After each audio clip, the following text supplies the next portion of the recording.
now. Exactly. I'm so sorry, guys. It's Monday. There are too many links. It's just too confusing. Hi. Hi. Name is Kazuma.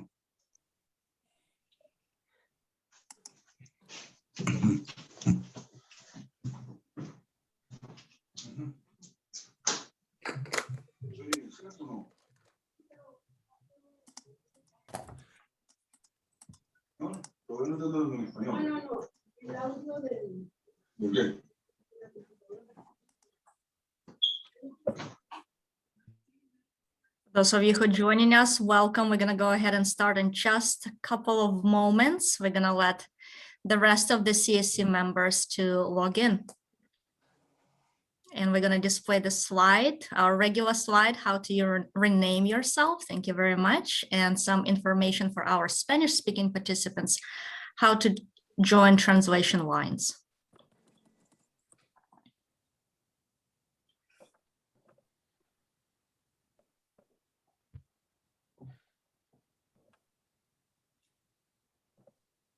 Okay, we should be live on Facebook. We are live on Facebook and we are recording. And Mari, you're welcome to share Spanish-speaking instructions for our Spanish-speaking participants at any moment. And we'll repeat those instructions later on. Hola, muy buenas tardes y bienvenidos a la reunión de hoy. Si está teniendo problemas o dificultad en entrar a interpretación, ahorita les voy a guiar. Abajo en su pantalla van a poder ver un icono que tiene un mundo y dice interpretación o dice interpretation en inglés. Va a oprimir ese botón y va a seleccionar su idioma que viene siendo español. Y luego también quiere oprimir el botón que dice Mute Original Audio, que significa silenciar audio original, así para que no pueda escuchar dos idiomas. Y si tiene algún problema, en este momento es el tiempo perfecto para avisarnos que está teniendo dificultades y le podemos asistir. Y en caso de que por alguna razón no pueda entrar al Zoom o está teniendo problemas cuando está aquí, puede llamar al número de teléfono que está en la pantalla. Y el número de teléfono es el 888-240-3210 y el código de acceso es el 33-73-645 y el signo de número. ¿Algún problema con alguna persona ahorita en este momento? Ok, gracias. Thank you. Okay, it looks like our Spanish-speaking participants are connecting.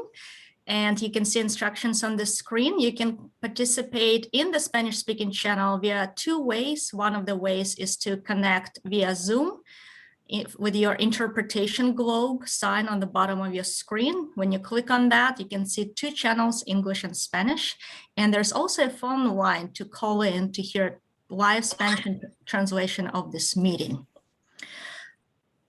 Well, we're going to go ahead and start. It's 5:02 and I see about 40 participants on the line. Welcome to the Shafter Steering Committee meeting. It's our meeting number 29. So many meetings, amazing progress. You've all been part of it. For those of you who don't know me, my name is Hannah Stelmakovich, and I am with the Institute for Local Government. As always, the Institute for Local Government, or ILG, will be facilitating this conversation. We're neutral facilitators, and our goal is to ensure this meeting stay on time and on track, and also to capture community voices and community priorities as you folks, Shafter committee members, continue to implement committee emission reduction plan in Shafter. My colleague tonight is Kim Denka. For those of you who don't know this lovely individual, she is waving at you. Kim is also your go-to for any technical difficulties. If for some reason you cannot unmute yourself or your phone is not working, you don't know how to raise your hand, any of the Zoom technical questions, just please use the chat box to chat privately with Kim, and she will help you to troubleshoot things in real time as feasible. You see the renaming instructions on the screen. For those of you who've been attending those meetings for the very long time, you know how to rename yourself. Kim is also helping on the back end to do that. For the members of the public, if we're asking you to rename yourself as well, by right-clicking on your name in the box. There's two ways to rename yourself, either in the participant list by right-clicking on your name and typing your first name and last name and P, and identifying that you are a member of the public. Kim will also be reaching out to you via chat and double checking if you're a member of the public or staff to ensure that we're accurately reflect all the participants who are attending this meeting today. Before we go into the Zoom controls, I'm going to circle back to Mari to ensure that our Spanish-speaking participants are all set. And actually, I see the hand from Furman, our Spanish-speaking participants. So let's double check that we're all set with our translation lines. Hola, muy buenas tardes y otra vez bienvenidos a la reunión. Ahorita les iba a avisar otra vez en cómo ingresar a la idioma de español. Él va a seleccionar el icono abajo que tiene un mundo y va a seleccionar, dice interpretación, y cuando oprima ese botón va a seleccionar el idioma español y luego va también oprimir el botón de Mute Original Audio, que significa silenciar audio original. Y en este momento quisiera preguntarle a Fermín, parece que usted tiene la mano levantada. ¿Tenía alguna pregunta? ¿O está teniendo dificultades? Oh, parece que la bajó. Ok, y si alguna razón está teniendo problemas a través de Zoom, puede llamar el número de teléfono, también puede estar en las dos, puede estar en viendo la presentación aquí en Zoom, pero también puede llamar por teléfono al número de teléfono 888-240-3210 y el código de acceso es el 33-73-64-5 y el signo de número, y puede escuchar aunque sea el audio por teléfono y luego ver la pantalla aquí y ver la presentación que se está haciendo. ¿Alguna pregunta de alguien en este momento? Sino para poder empezar la reunión. Ok, no estoy escuchando nada, entonces vamos a empezar. We are ready to go, Hannah. Thank you. Great, thank you so much. Okay, let's review our agenda, what are we doing today? Today, I usually say today we have a full agenda, but it feels like today we have sort of light-ish agenda on the lighter side. We're gonna have our traditional standing updates from Air District staff and from CARP and Department of Pesticide Regulation. We're gonna continue with some updates on the land use strategies, and we have Kern County Public Works Direct Manager with us today to provide some updates on implementation and collaboration around land use measures that are in USERP. Then we're going to continue with something that we haven't done in the past, but we thought it's a good way to kind of open the floor for the committee for a variety of questions about SERP strategies, SERP implementation. As you know, we don't have time to discuss all different SERP strategies, but there are a lot of SERP strategies and a lot of things are moving forward. So it would be a nice time, an opportunity to pause and ask you, our committee members and maybe members of the public, what questions, what clarifying questions do you have about various strategies or implementation progress? And then we're gonna wrap up, and at the end of the meeting, we're gonna have a public comment period. Members of the public, thank you so much for joining us today. There's two ways to participate and to submit your comments that we will address in here at the end of the meeting. One of the ways is via Zoom. If you're on Zoom, we're going to ask you to unmute yourself and submit your comments or questions. And also, we are streaming live on Facebook. You're welcome to type your comments, feedback, input, thoughts in the Facebook. And one of the Air District staff will make sure that we read those questions and we see them and we hear them. And also, this meeting is being recorded, as you can tell. Okay, so let's go over Zoom controls. Again, for some of you, you know this Zoom controls by heart, but for some of you who are new, especially members of the public, this is how we run our meetings. This is the controls that we use, and I'm gonna pass it to my colleague, Kim, to go over those Zoom controls and Zoom virtual etiquette. All right, just took a bite of my apple. Thank you for joining, everyone. Just a couple reminders to stay on mute if you are not speaking, but if you plan to you can raise your hand or you can type into the chat box and we will call on you. Please use the chat box if you are responding to someone before you, if you want to put the little @ symbol so that we can track who you're responding to. And just a reminder that the chat function is not private, so to be respectful. And if you're using 2 devices, you can link your accounts with your participant number. You just press the # and then you put your participant ID in. But if you have any trouble at any time, you can contact me through the chat and I'll help you out.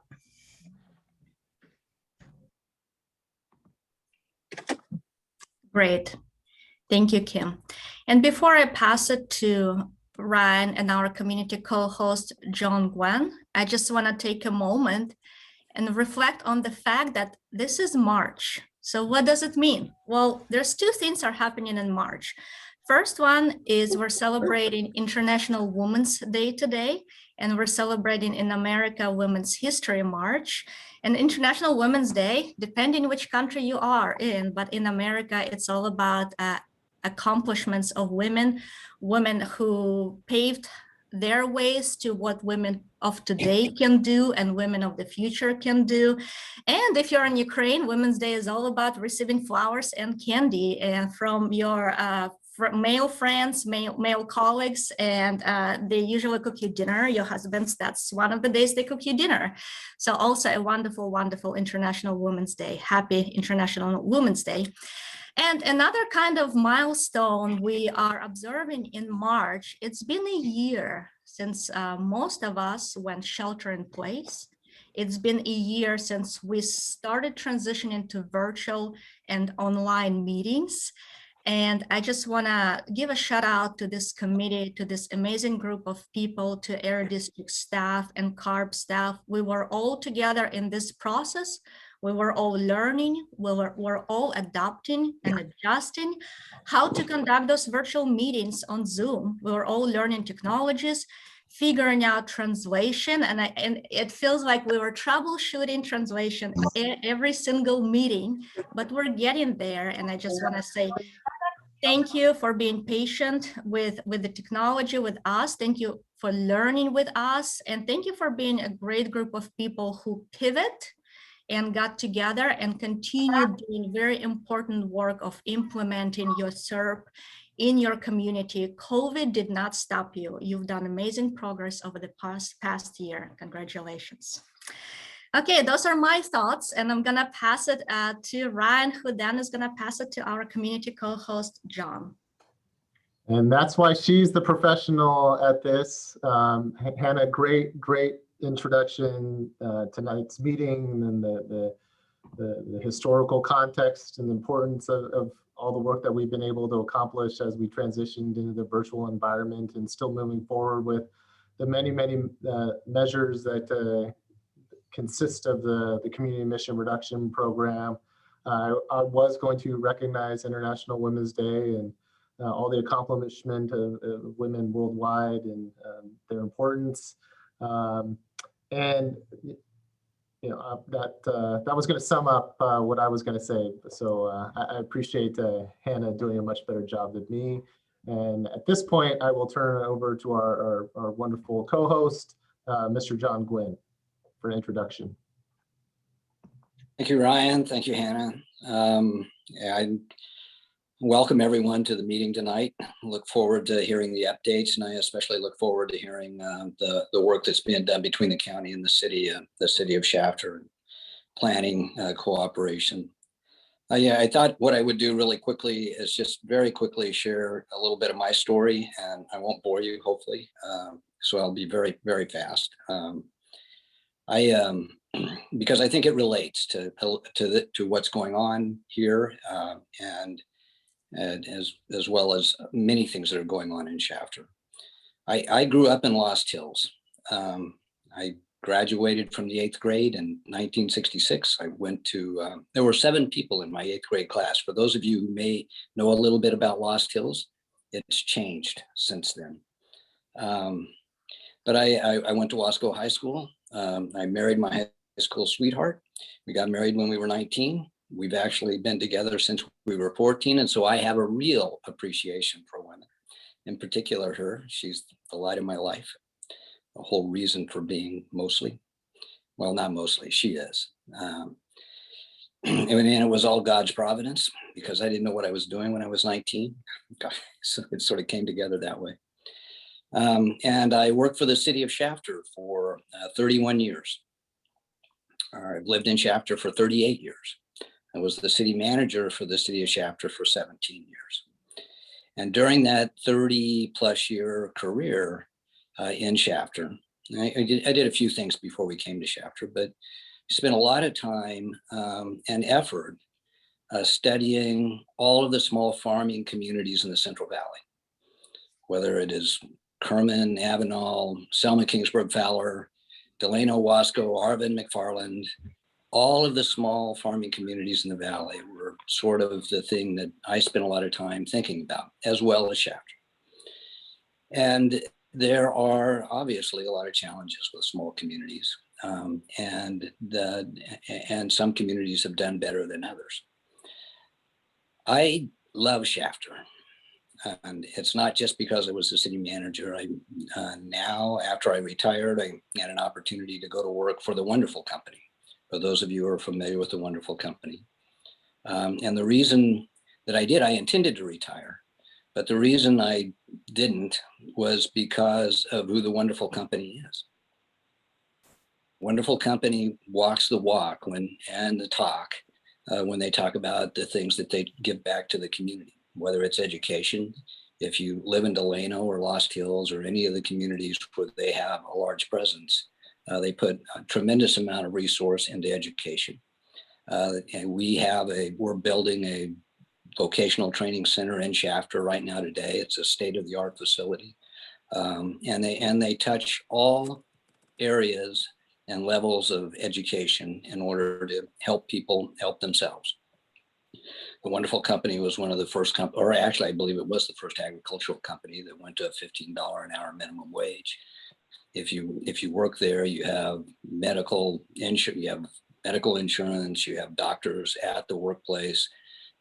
They honestly and do very much all of the things that we hear and I've heard and worked toward for government to provide for people. And so it's nice to be able to work for a company that puts that kind of effort into the communities that they're involved in. And so as I've been a part of this committee and a couple of others, I'm constantly trying and looking for ways that through this process, we deal with the issues that are at hand and the things that are important. But as we're dealing with those things, we're finding ways that we can help people help themselves, that people can actually do better. They can have better jobs, their kids can get better educations. There just are greater opportunities for all of us. And I think that's what this committee can do. I think that there's, and I think it has done. But at least my voice and growing up in Lost Hills, I'd like to see these small valley communities excel and not become poor. And so as I sometimes talk about things, it may seem as though my priority is more on the economic side than it is the health side. Please don't take it that way. My priority is that, in particular, Shafter, because it's my home. I'm sorry about that. But in particular, because Shafter is my home, my priority is that the citizens, that the people in this community and throughout the valley truly can end up with more opportunity as a result of these efforts. So with that, that's a little bit about me, what makes me tick in my older years, I guess.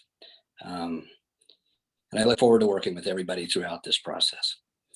So have patience with me because if I come across as being just pushing the economic side of things, it's important. it's not at the expense of other things. Thanks.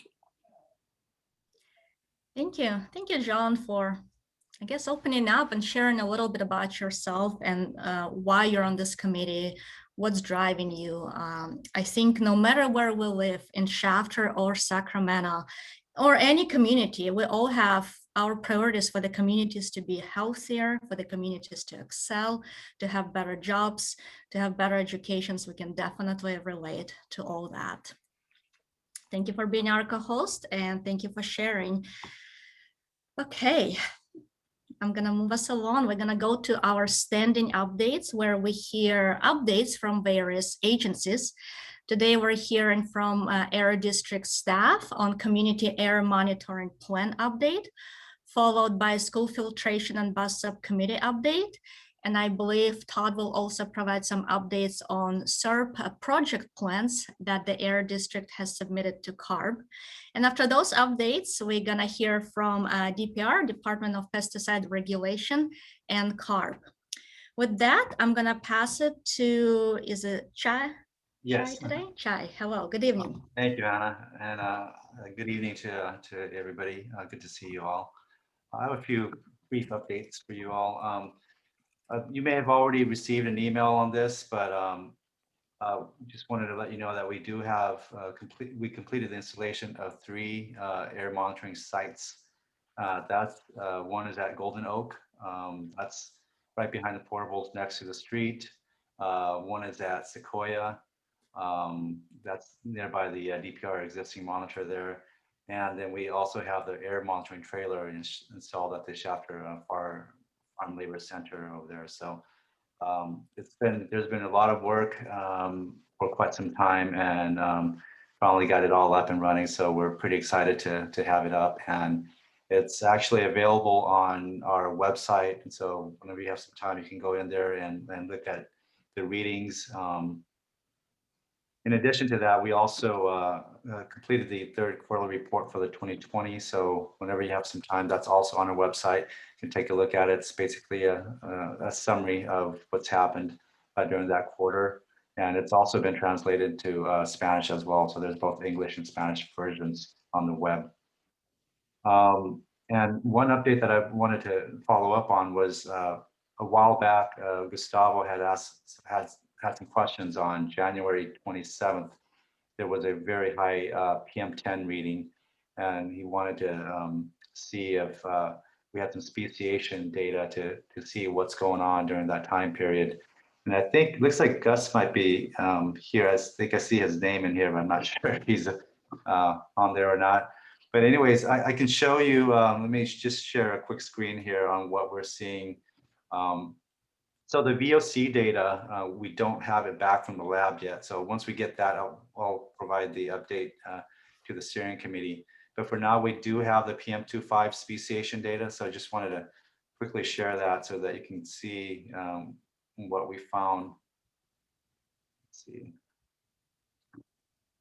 All right, everybody see this? That's it? Yes. Okay. So as you can see, this is just a, basically it's looking at all the PM25. So typically when we see a lot of dust, that's primarily the PM10, which are the larger particles. But even looking at the smaller particles, we can get a good idea of what we think is causing that high reading. So as you see here, these are like the percentages of what we see in the PM25 through the various collection dates that we collect those through the filter. So you see here, as you know, January 3rd, 5th, and all the way to January 27th right here. And you see this gray area here. This has a very large gray component to it, and that's soil. So that gives a pretty good indication that during that time period with that very high PM10 reading, it's very, very likely that that's pretty much just windblown dust, which we had an advisory on that as well for that day. So it's just another confirmation that it's just dust from a high wind event.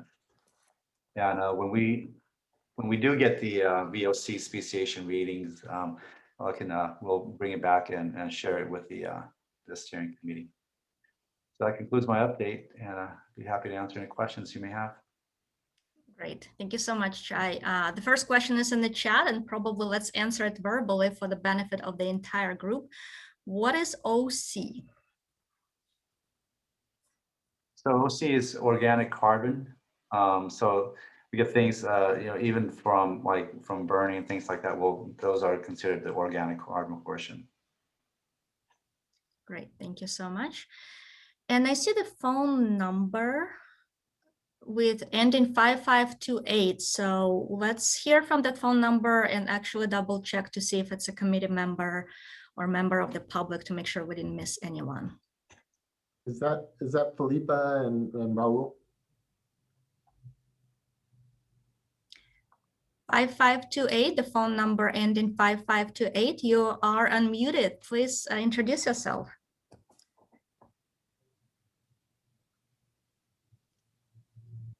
Okay. Well, I'm hearing none, so we will just keep moving along. And before Hi, that, just a second. This is Jose Laura Fernandez. Rosenberger. Sorry, this is Laura Rosenberger. Sorry. hi, Is Laura. it radioactive? Is the PM 2.5 radioactive or not? Did you test Well, is there any radioactivity in that dust? The dust is blowing around.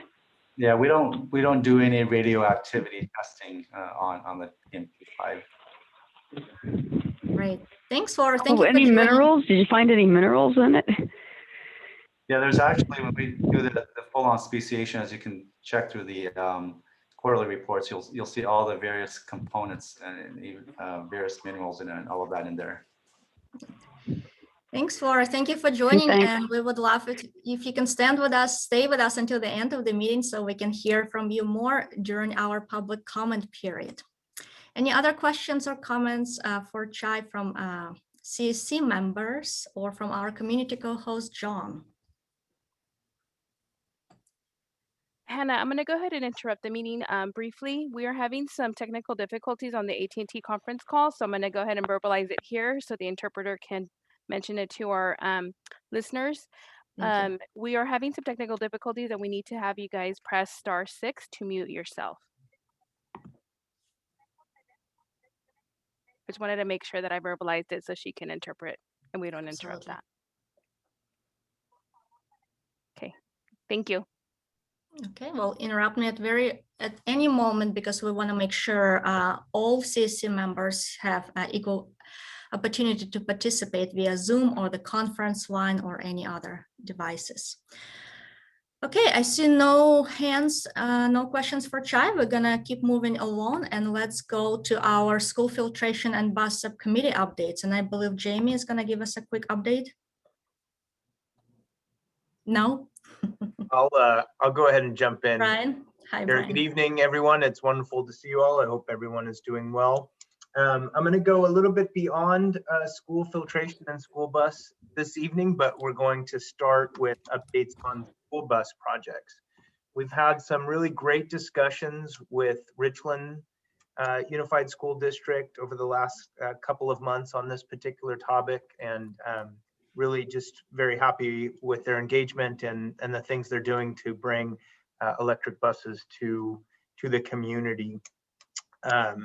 At this point, one of the biggest hurdles to still kind of overcome is electrical charging infrastructure. And we had a meeting recently with PG&E. PG&E is going to be doing a site assessment at the location that the school district would prefer for the electrical infrastructure, and identifying what kind of costs and what needs to be done in order to install the infrastructure at that preferred location. So they should be doing a site assessment soon. We should be hearing more about what the costs and timeframes and challenges for that particular project might be. But all things are headed in a very positive direction. It looks like they're very excited for the opportunity to bring some electric school buses to the Shafter community. So I really appreciate their engagement, their discussions, and their ongoing interest in this particular measure. At the same time, we've also had discussions with them about school air filtration.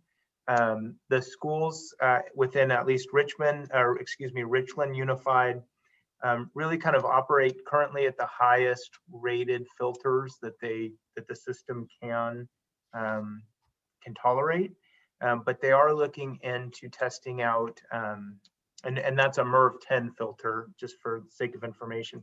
They are looking to test out MERV 11 rated filters soon in kind of high traffic areas and see what impact that might have, and then kind of decide what to do moving forward. There are also a lot of state resources and some federal resources being put into school air filtration as kids are getting back to campuses. There's a lot going on in this sector, and I think our school districts and us are trying to navigate what potential options are out there and try and make this program effective and complement some of the other funding that might be out there. So I'll pause there and see if there's any questions before moving on school filtration or school bus related issues. I do see a hand from Michael James with the City of Shafter. Good afternoon. I piqued my interest when you mentioned that PG&E was going to do a site feasibility analysis for the preferred Richland site. I just wanted to, point out or remind the group that the city's corporation yard at 720 Commerce Way has worked through the PG&E program for our transit vehicles to have that electrified. And so we have adequate service capacity potentially and space if Richland's open to alternative sites. Just wanted to point that out. Thanks, Michael. And just for some clarification, the site that they're looking at now is on the corner of Wall Street and Atlantic. I think that's maybe the junior high campus. There is where they're looking to be able to charge the buses is sort of the ideal scenario at this point. So investigating that to see how that would work and what that would require. All right, thank you. Thanks, Brian. And we have a hand raised by Linda. Linda, good evening. Good evening. Brian, I just had a question as you were saying that most of the Richland district is already on the MERV 10 filters. Does that mean we might have some extra funding to start asking the question about giving it to places like the Shafter Youth Center or some of the preschools in the area? I'm not sure if we're quite there yet, but potentially, and it depends on how things work out for maybe going to some higher rated filters. And then we're still looking to have some discussions with the Kern High School district to see if there's opportunities within the high school. But I think, to your question, I think probably in the near future, that it might be a good time to discuss that and see how our programs might fit in with any other funding that's out there that's coming from the state or federal resources. But that topic is something that's certainly kind of at the, on our minds and within the forefront of our conversations moving forward. Would it be helpful if we kind of got you a list now? I mean, there's the senior center as well, just so you guys can take a look at it in case there is any funding. If you have some resources, that would be very much appreciated. Thank you, Linda. Thank you. Great, thanks, Linda. And thank you for putting the list together. That's always super helpful when you guys, offer extra help to the air district. Excellent. I'm going to circle to ours. Oh, Hannah, I had another kind of topic if there were no more school bus or air. Yeah, let me circle to the Spanish line to see if they have any questions about school buses and air filtration, and then we'll move on to the next topic. Perfect.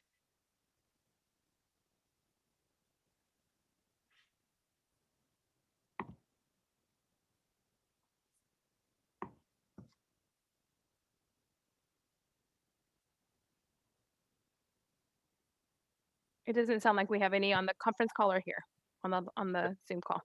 Thanks, Mari. But it looks like we do have a question from Bianca in the chat. She's asking if air districts thought about preschools for air filtration. Yeah, and thanks for the question, Bianca. That's in line with Linda's question there. Right now, the program, as currently developed by CARB, would focus on basically K through 12 public schools. However, if there's really not an opportunity there within the public schools, we could come back based on the committee's feedback and desires and come up with sort of a new program plan that might be able to provide air filtration to preschools or senior centers or other kind of type of facilities along those lines as well. And Brian, just to correct me if I'm wrong, that would involve submitting a plan to CARB and getting it approved, correct? That's correct. We would need to kind of come up with a program plan, you know, and pitch that to CARB and seek their approval for doing that, since it's outside of established guidelines as of right now. So the next topic that I was going to talk about is related to our program plans. As sort of a reminder, we recently submitted 4 program plans to CARB. These were emailed out last Tuesday, I believe. But the program plans that we submitted were for our light duty charging infrastructure for electric vehicles, educational training for EV mechanics, truck replacement program, and a yard truck replacement program. So if you haven't had a chance to take a look at those, check your email. There's a link there to where they are posted on our website. And that kind of ties into the next topic that I wanted to talk about briefly and get some feedback from the committee on. We're in the process of finalizing our burn cleaner program plan that we would submit to CARB. And this program's designed to take wood and pellet burning devices and provide incentives to replace them with cleaner options, such as natural gas inserts. One potential suggestion that's come up in previous discussions about this measure has been the suggestion to replace natural gas furnaces with electric heating pumps to provide heat to homes. However, we've also heard concerns from committee members in recent meetings about the high cost of electricity and switching devices to electric versus natural gas or some other component. And so we wanted to basically get feedback from the committee on whether or not a natural gas furnace replacement project with electric is something that the committee is interested in, if we should include that within our program plan to CARB, or keep it within the traditional scope of replacing a wood or pellet device with a cleaner natural gas alternative. So in this topic, we'd be looking for some feedback from the committee on your preferences and, you know, what you might like to see in that program plan as we look to finalize it and submit it to CARB here very soon. And Brian, you would like the committee to share their feedback and preference with you right now? If we could take maybe a couple minutes and see if there's any you know, consensus, or I can put my email in the chat, and or we can solicit email feedback through the AB617 email, whichever is best. Okay. Well, before that we do that, I see that Linda has a hand, and perhaps it's a clarifying question to what you're describing. Linda? Brian, I just had a question. I was wondering if there was a way to see the cost of the units and how much would be covered by the Air Board. And do we have a cost analysis of how much it costs per year to use a wood burning pellet stove versus the electric, since that was a concern over the electric? Not necessarily to that level. What we've seen in our regular program, people can switch out a wood burning device with an electric heat pump. I think we've seen 1 or maybe 2 of those all told in our program. The cost to do that replacement are very significant, and our program would provide up to $4,000. The cost to do that type of project is probably 3 times that. So there's substantial out-of-pocket expenses associated with that. You know, you might be looking at $8,000 to $10,000 out of pocket in order to replace your furnace with an electric heat pump, and then the ongoing cost associated with that to heat your home. But a comparison with what that might look like to pellet, we have not done. Thank you. Okay, so I wonder if, and I see I see some of the conversations in the chat related to the preschool, so I just want to acknowledge that, and we can circle back to that. But meanwhile, Brian's question to the committee, if you have a preference over one over another, if you have some thought about it, we'll welcome your feedback. Raise your hand, unmute yourself, and let the Air District know. And Brian, can you repeat your choice? It's a natural gas furnace replacement versus electric heat pump? Yeah, that had been the suggestion when this measure has been talked about in the past, is giving residents the opportunity to replace, if they don't have maybe say an open hearth fireplace or something, but still wanted to participate, that maybe an option could be taking their existing home heating device, which would be a natural gas furnace, and taking that out and replacing it with an electric heat pump, which provides heat to the home through electricity. Anyone would like to chime in and share their thoughts about this? It sounds like this was important to the committee in the past, and that's why Air District is circling back to you.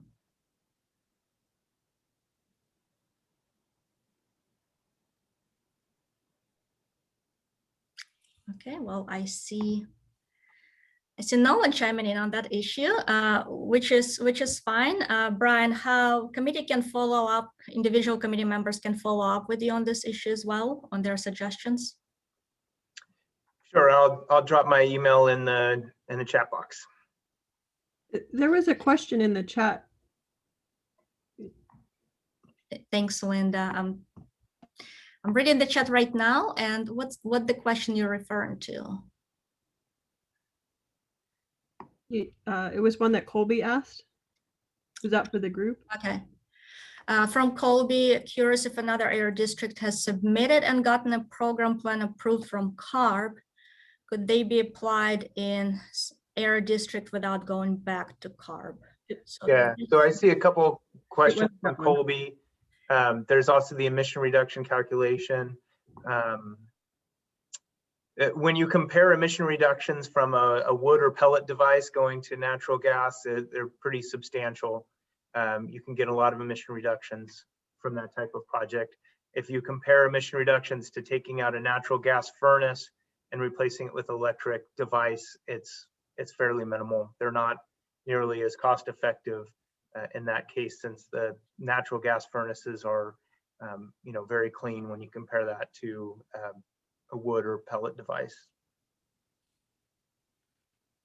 Okay, and I do want to acknowledge that I see a hand from Laura, and Laura, we would love and welcome your comments and questions at the end of the meeting, so we can provide space for the committee members to ask questions and participate meanwhile. I want to circle back to Bianca. I see a lot of activity in the chat to see, Bianca, if your questions were answered in the chat about air filtration, since we still have Brian on the line. Not that he's going anywhere. No, I'm trying to look at the chat. I'm sorry.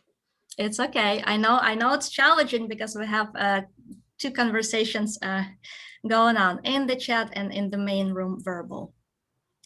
Okay, and while you're looking at the chat, I want to circle back to our Spanish speaking participants to see if they have any questions for Brian, or perhaps suggestions and thoughts about electric pump replacement.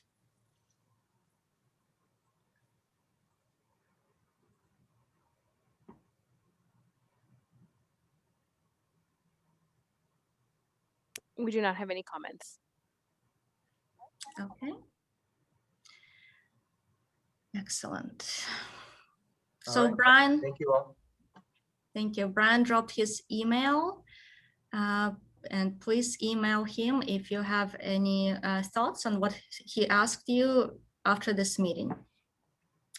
Okay, moving along, our next standing update is from Department of Pesticide Regulation. Who do we have on the line tonight? Nan. You have me, Anna. Hey guys, this is Nan Singhasamanan. Again, I'm the assistant director with the Department of Pesticide Regulation. And I think some of the same kind of items that have been coming up, just want to kind of briefly update you folks on what's going on to keep you abreast of the matter. I think there's certainly been some activity on a local notification specific to Shafter and the SERP. I think that was highlighted by one or maybe even two newspaper articles from, I think it was the Bakersfield Californian. And, I think in light of that, I want to let you all know that, that our, that may seem like there's an impasse, but our dialogue with Kern County continues. There's continuing to be conversations with the county. And right now we're working on a response letter to Kern County, to the letter that it had provided on January, I believe 12th, so early in the year. As most of you know, we have not come to a sort of agreement on what local notification would look like for the community. I mentioned the January 12th letter from Kern County. That was in response to a letter that DPR provided to the county late December or mid-December. So I think, the idea is I don't know if this forum is the best place to have conversations regarding notification based on some of the past contentious, conversations that we've had, but, we still we believe in the need in, the community's interest in local notification. Our director, Val Losini, is still continuing to have conversations and reached out to a number of individuals on this committee, as well as all the key parties involved in what it would take to make notification happen. There were also a couple of more recent letters that were submitted to DPR. One, I believe, was labeled as being from the committee, from the Shafter Community Steering Committee, but I believe it was mainly composed of a number of folks who are on this call or on the committee. So, but we hear that message loud and clear from you guys, from the folks that were on the letter, names were on the letter. There's also a similar letter in support of what we're doing on the notification front from, I believe it was from CRPE. Yeah, the Center on Race, Poverty and Environment. So again, to support DPR in our pursuit of local notification and then the conversation we're having in the county. On that front, I want to kind of switch over a little bit to the statewide notification. As Shafter was meant to be the pilot, but DPR has been developing what we're the framework for the statewide notification, which would be fairly similar in the type of information that we would we want to collect from the counties and then provide through the website, DPR website, as well as some sort of email or a push notification to interested individuals. And you may have noticed that a statewide notification is actually on our departmental rulemaking calendar for this year, which means that the department intends to pursue the development of regulations to make that a reality. It could happen this year, it could happen next year, depending on how things shake out. Just because it makes it into our rulemaking calendar doesn't necessarily mean that it will definitely get done within the year that it's proposed. Sometimes it's pushed down to the next year and so on. Rulemaking allows for pretty extensive public participation. Excuse me. So there's plenty of opportunity to provide input in that process, and we're giving you kind of a heads up on it that we're planning to have multiple what we call remote listening sessions where DPR is essentially asking questions about what the communities, what the public wants to see in a statewide notification. And we're planning to do this around summer sometime. So I believe we're planning for July, but it's still kind of in the planning stages. We're planning to have multiple listening sessions, and I believe one of them will be a Spanish only workshop. So again, to kind of make sure that we hear from the right folks on this topic. Also to kind of show you kind of how committed we are to this whole notification conversation, at least for what I'm talking about right now, which is statewide notification. So we're having essentially weekly internal conversations and meetings about this one to make sure we make sure that there's progress being made in a statewide notification, which we have more control of on our own. And there's a number of considerations that have to kind of go into all that from various branches within our department. And again, let's just kind of show you how committed we are to this right now. We're spending a lot of time. Notification is definitely one of the highest priorities for our department right now as a whole. So I know I've shift gears slightly, but staying on at least on the 1,3-D topic. And I've been giving you some updates on our 1,3-D mitigation pilot. And this week our crew's out in Denair. So we're talking southern Stanislaus County, it's just north of Merced County.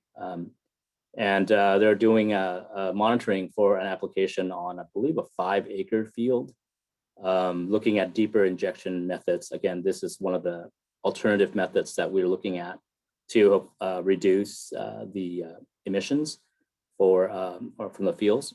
And again, the modeling, I think I've told you guys this before, I'm sure I have, is that the idea is that we're developing data here to help validate the modeling used to support rulemaking to develop additional restrictions for 1,3-D use for the whole state. And again, because that's also on our rulemaking calendar, which means that we're intending to develop regulations on that particular area. And similarly, there will be plenty of public opportunity for the public to engage on the rulemaking once it's noticed, and there's actually something to actually comment and discuss.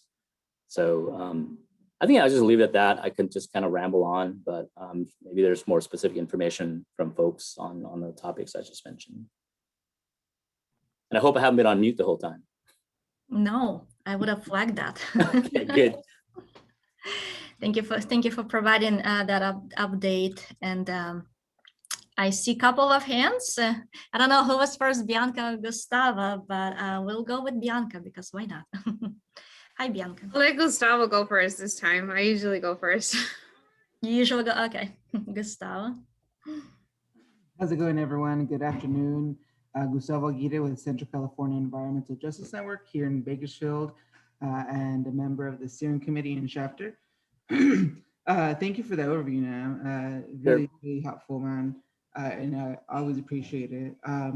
One question that I had, and I know those folks that either read the newspaper or are in tune with the process know at least some of the communication that has been going back and forth, right, between some steering committee members, right, some of the residents, and then also the Bakersfield, California coming out with their own letters supporting, this right to know or notification process.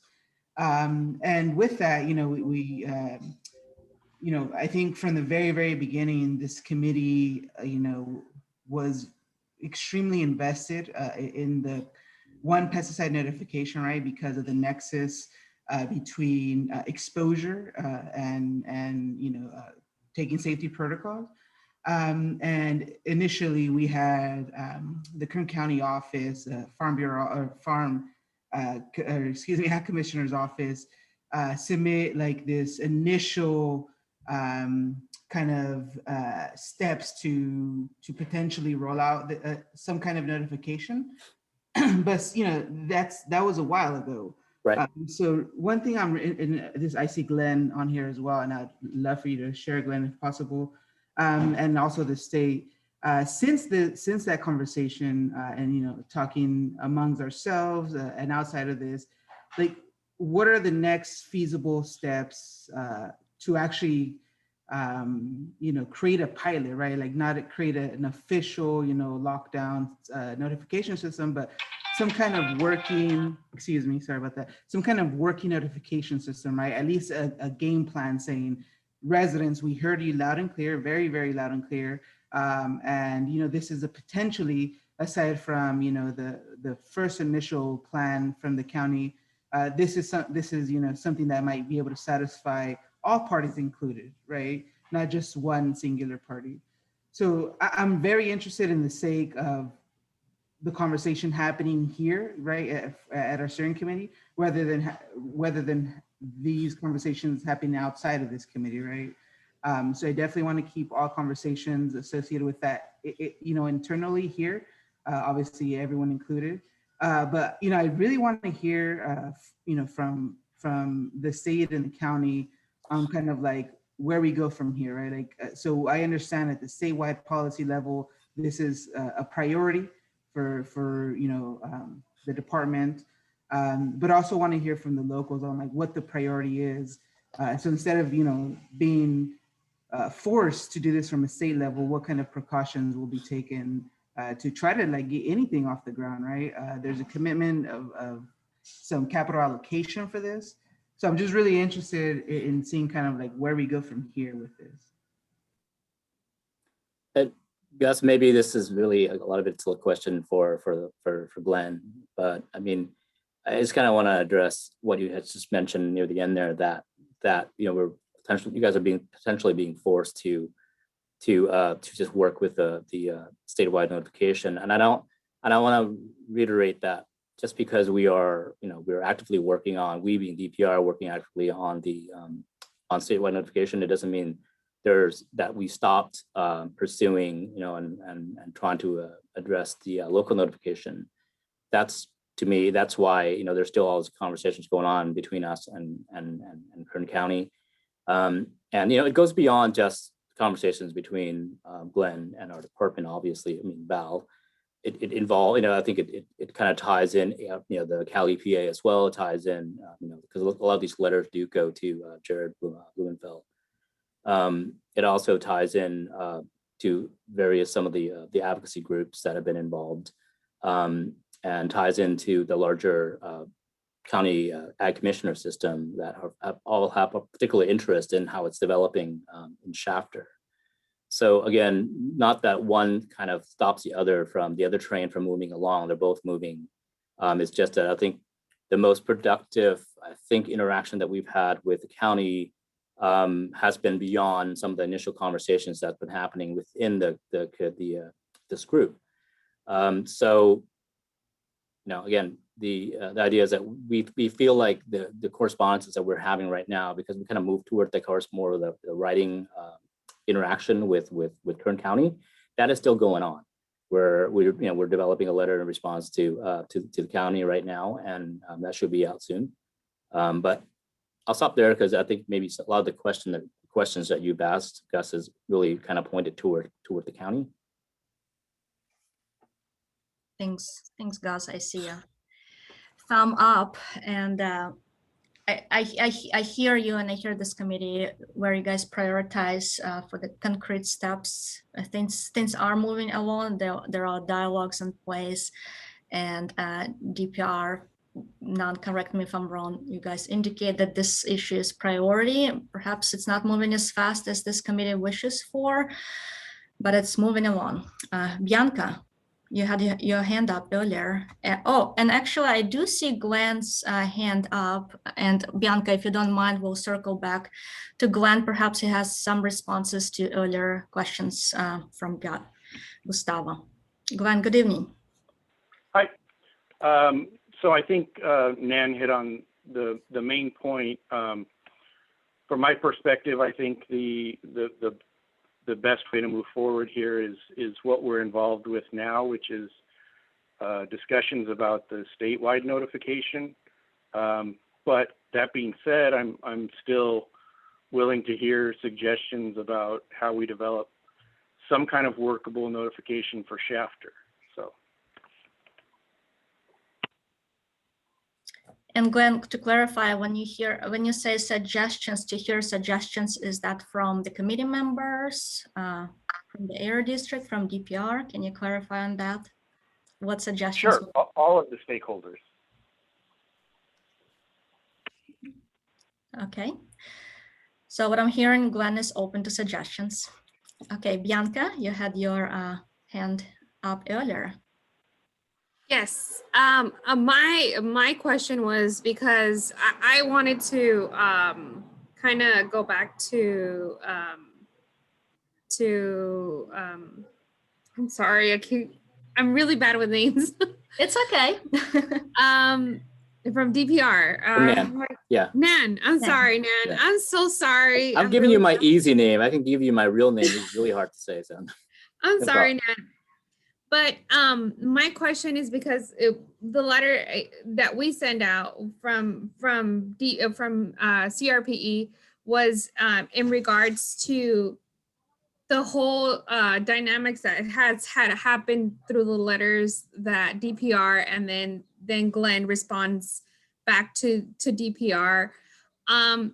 Our question is, we know we do have all the key players ready to go. I know that Val has been supportive of the notification. Actually, we even have the city through the SB 1000. We have the support of the city to make this notification even possible for residents to get this notification in place.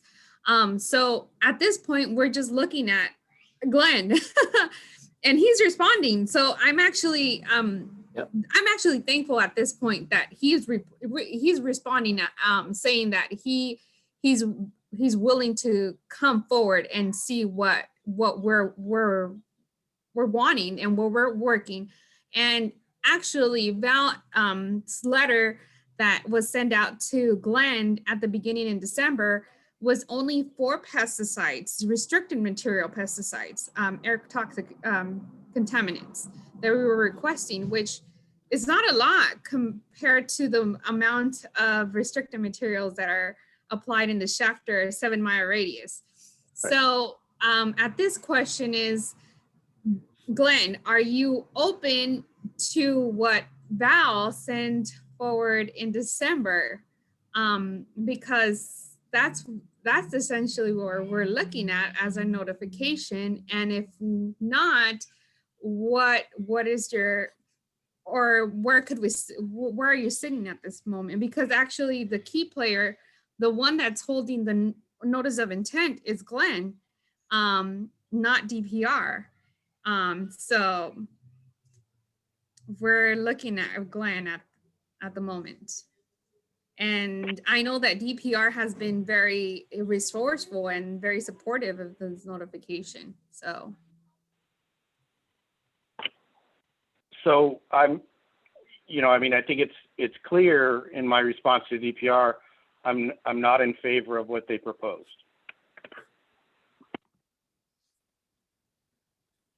Yeah, I think to kind of back that up, though, I mean, I think just because Glenn says that, he also says that he's still open to explore what can be done, in the community.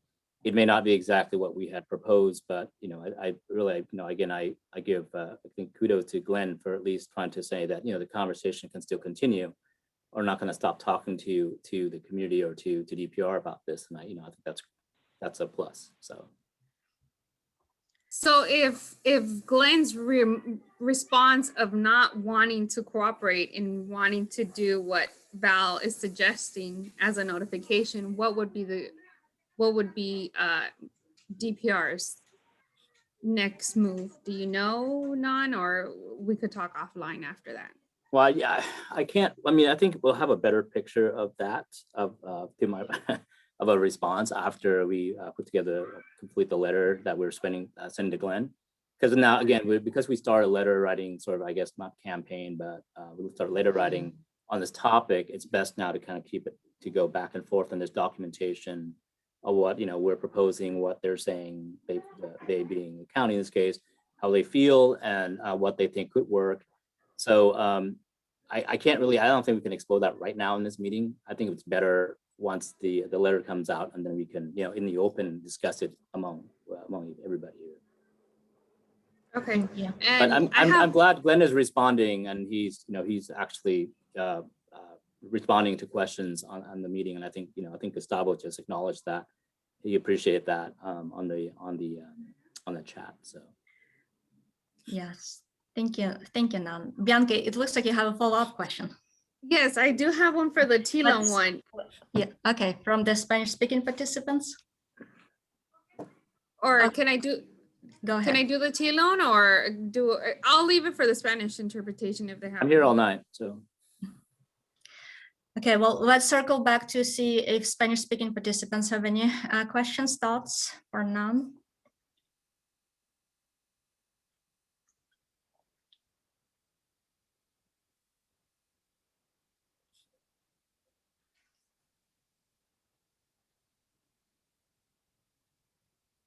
It does not sound like we have any comments at this time. Okay, thank you. So what I'm hearing from this discussion, I hear committee loud and clear and the desire for priorities and concrete steps. Glenn, thank you for being on the call. Glenn said that he is open to suggestions. And Gustavo mentioned in the chat that the conversation will continue. It's not as fast and furious if this committee wishes, but the issue is moving forward. So we will continue to revisit that and continue to have these dialogues and conversations in the follow-up meetings. I'm gonna move us along the agenda and let's hear a quick updates from CARB. Scott, do you have anything you would like to share with the committee? Hi, good evening, everybody. Yes, Scott Wall with the California Air Resources Board. A quick non-update and then also an invitation to join us for an upcoming workshop.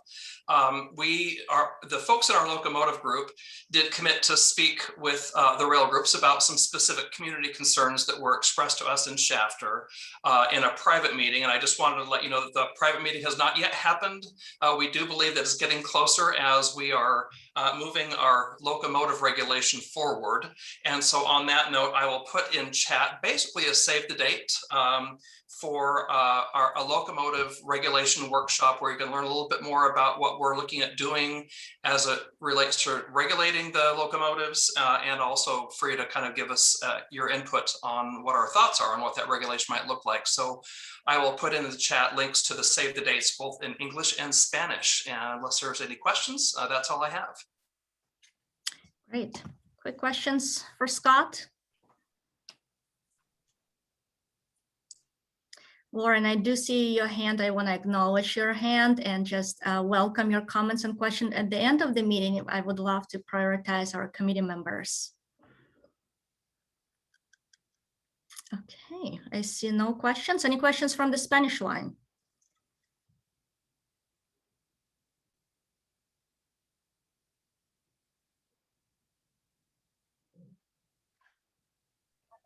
None at this time.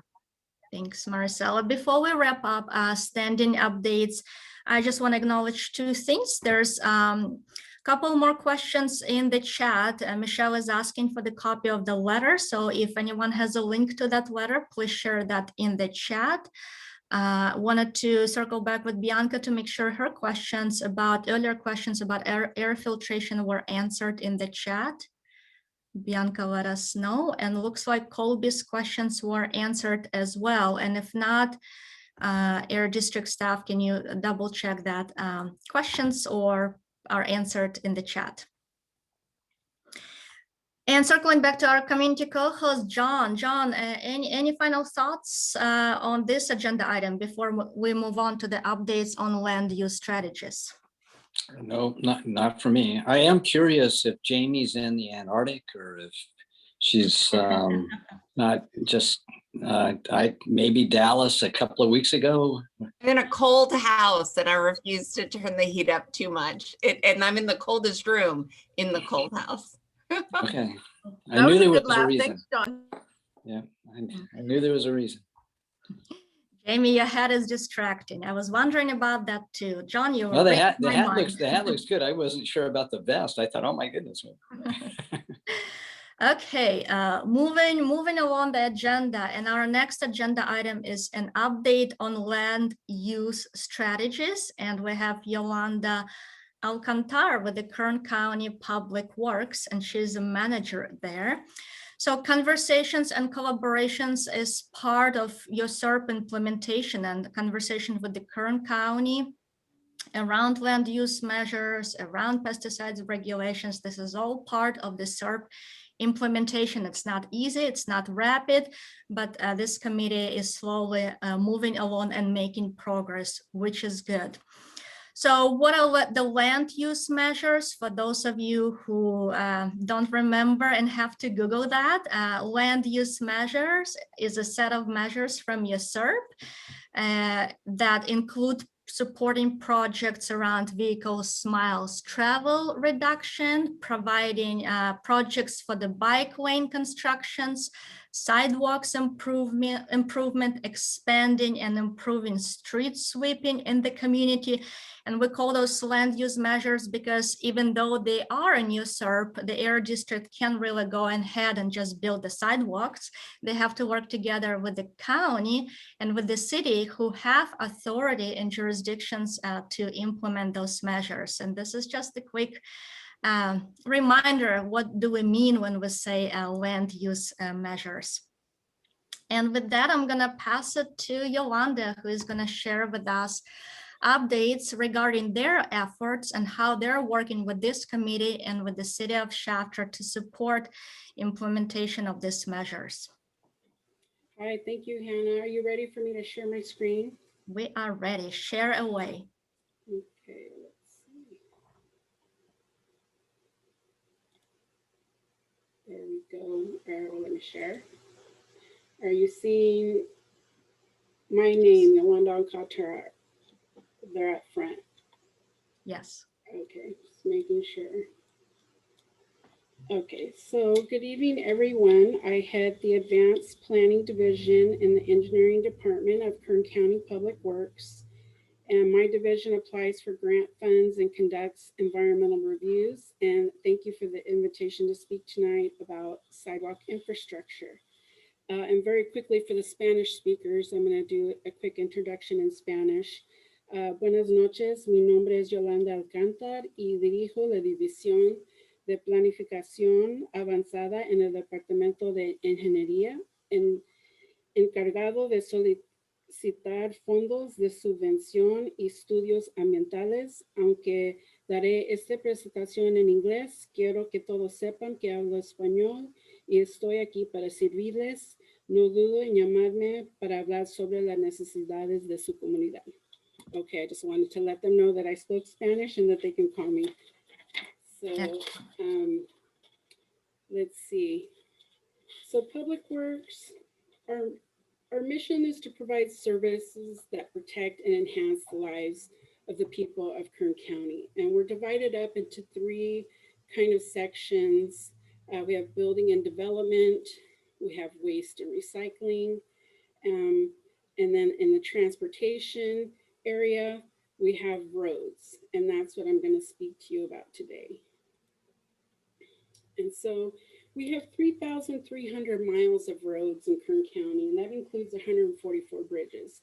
So safety and maintenance of the public road system is our first priority. We have over 320,000 people. I'm sorry, my notes are being covered up here.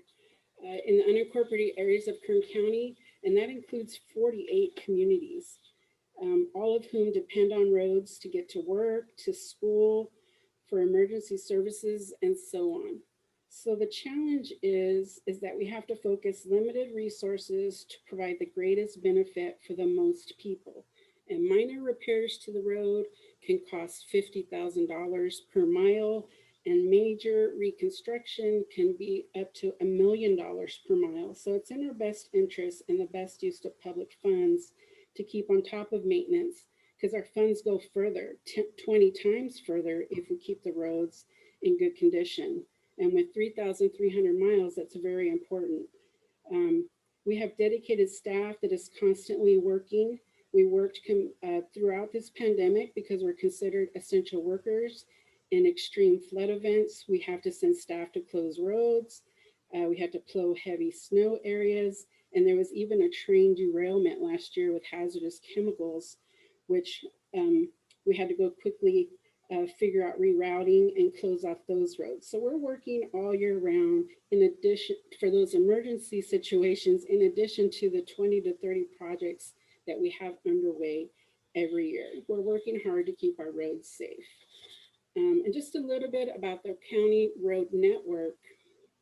We have 3 or 4 classifications pretty much that we based off traffic loads. The categories we have are arterial roads. That's kind of like 7th standard road would be considered an arterial. And those are your major highways that can be up to 6 lanes, and they carry the most traffic and typically have the most accidents.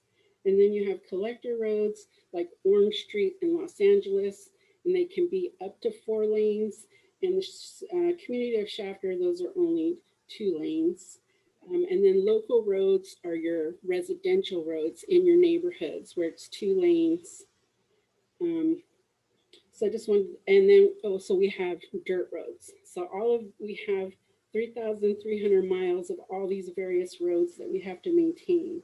So before I get to the topic of sidewalks in your community, I wanted to talk about the origin of the problem.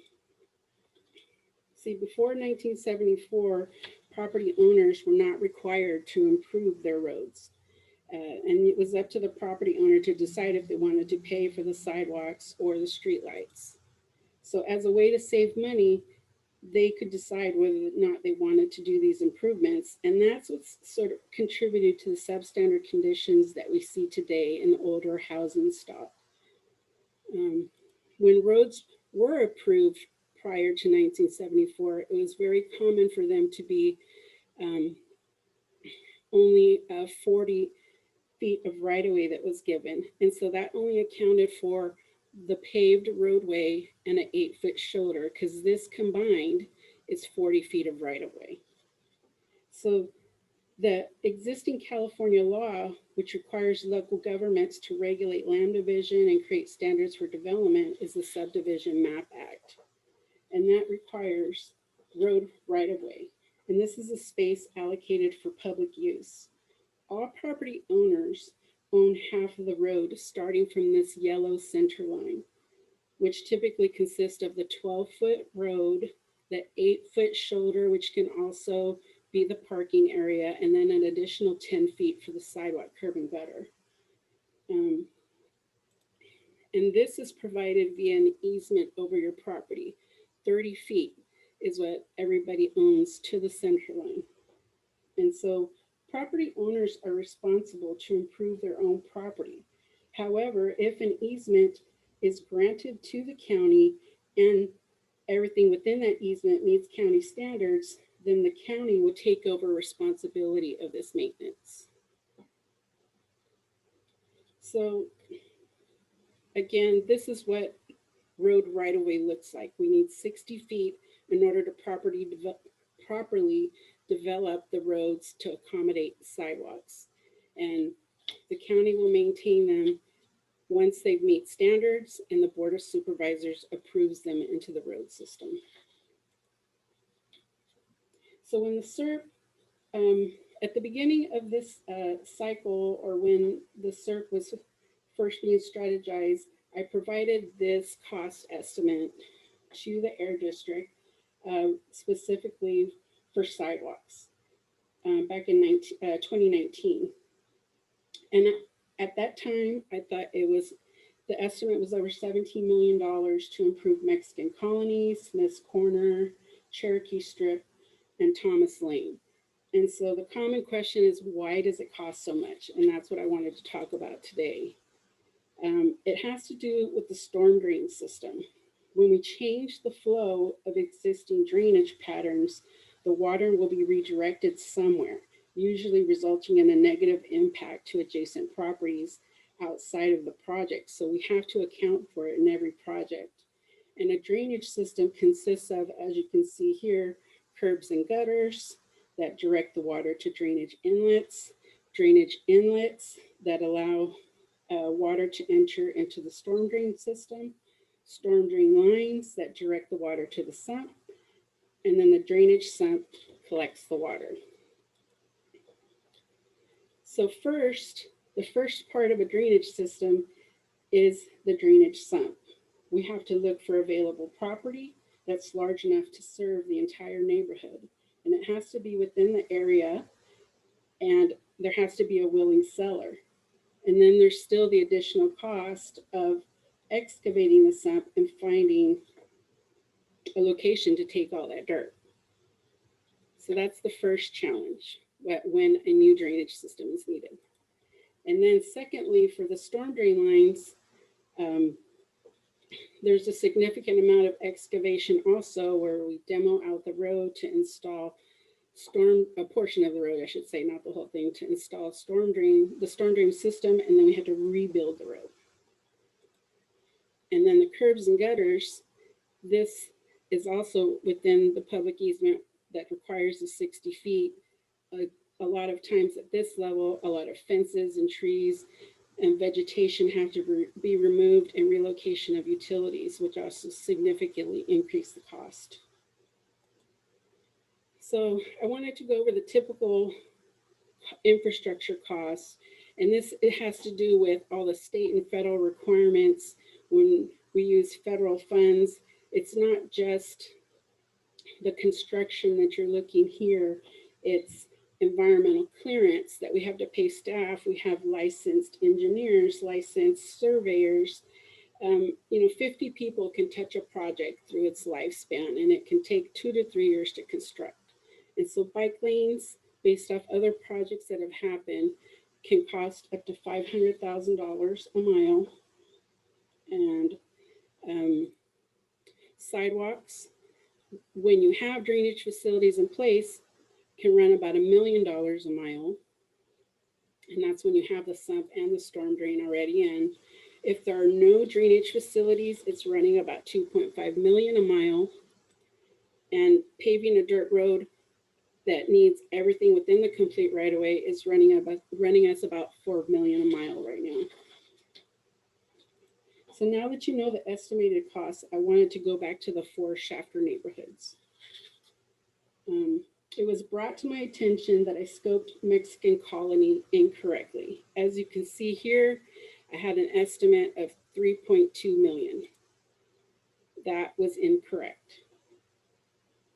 So it turns out that Mexican Colony is sidewalk ready. When I first looked at this area, I was only looking at this small section and didn't realize that the drainage sump was across the street. And so Mexican Colony is sidewalk ready because they have a drainage sump and they have drainage inlets across the street from the sump. You can see these drainage inlets, and there's existing curb and gutter. So I did a quick updated estimate, and so the 3.2 million reduced down to 1.3 million. And these are just my general estimates. These still need to be reviewed by an engineer, but it'll be pretty close to these numbers. So the next community is Smith's Corner. And this community is not sidewalk ready. There are no drainage sumps, and there's not enough right-of-way within the residential areas. However, I did another, so because there's no right-of-way, I took that out of the project scope and looked at just scoping Shafter and Orange Street. Now these could potentially be improved with sidewalks. However, there's a future sewer project coming along on both of these roads. But I spoke with the engineer for this project, and they are required to be done with this project by 2023 because of the funding. So there is potential for coordination for 2024 because we have to wait for that project to be done before we can come in with a new project. So that's good news. What good and bad news, because I'm not going to be able to get into these internal portions of Smith's Corner because we don't have the right of way. But we could potentially improve the outer areas where people are walking to receive services. Like there's a market right here. So, every little bit helps. For Cherokee Strip, they also do not have drainage, sump, or storm drain facilities. But I also just found out that it's not within the county jurisdiction. Beach is also State Route 43, and I double checked, and we do not have a right of way out here. This is Caltrans right of way. So Caltrans, the state, this is within their jurisdiction, so we don't have the right to be there to improve it. And for Thomas Lane, they also do not have a drainage sump or storm drain system. Sidewalks are not possible on this street. The best case scenario would be to pave potentially the small strip of dirt for parking. The right of way here, this is not a very good shot. I know it's from Google, but 34 feet is what I counted from fence to fence. And so the difficulty with something like this is that these trees are really close to the road, and these mailboxes and fences And usually for a project like this, all that would require to be removed. And that's a really tough sell. There's 24 property owners out here, and you'd have to get everybody to agree to give an easement, and it would require a lot of removal, a lot of their existing facilities. So I looked at other options now that Cherokee Strip and Thomas Lane aren't going to be not going to be options for the SERP. And I worked with Michael James with the city, and we came up with a couple of potential other options for bike lanes. Because the bike lanes, as I showed you before, are 500,000 a mile. So you can get a small project or a large project. And these are within both the city and the county. So these are just other options that are out there. So after updating what we could potentially do in the county pockets, Mexican Colony at one new cost estimate of 1.3 million, Smith's Corner at 1.1 million. So we identified almost $6 million of potential projects for this SERP. However, RD2, which I put here, provides 2.75 million specific to match funding. And what that means is the county must successfully obtain another grant source, and then the AB 617 funds will be eligible as the match. And the average match requirement for federally funded grants is approximately 12% of the project cost. And that's the other category I put here. All funding helps, don't get me wrong, this is a great step forward for the community, but I will note that grant funds are extremely competitive, and there's no guarantee that other applications that we submit here will be funded. For example, the active transportation program is one of the largest programs to provide funds for sidewalks, but it's the most competitive in the state. And Kern County has been very successful in getting ATP funds, but if you'll note here, they're in really high collision pedestrian hotspots. Those are the ones that are the most successful. The other grant source that we're considering is CMAQ, and that's for air quality improvements. Regionally, there's about 10 million available. It's also very competitive. All of the local cities also compete for these funds, and projects are ranked by emission reduction value, and sidewalks score extremely low for this funding source.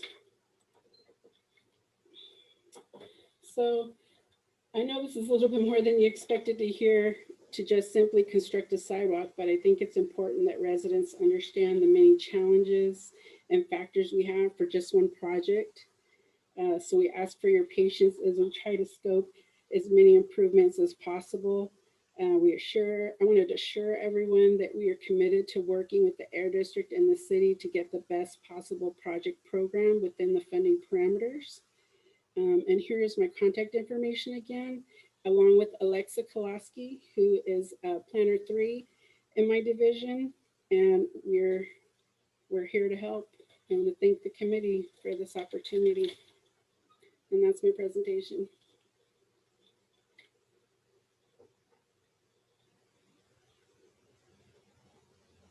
Hannah, you're on mute. Talking to myself, I was just saying things, Jessica. Thank you, Yolanda and Alexa, for putting a very informative presentations and a lot of pictures and really walking this committee through potential projects. What would it cost? What are some potential funding opportunities? And what are some challenges? There are some questions from the committee members, from Bianca and then Linda. Bianca.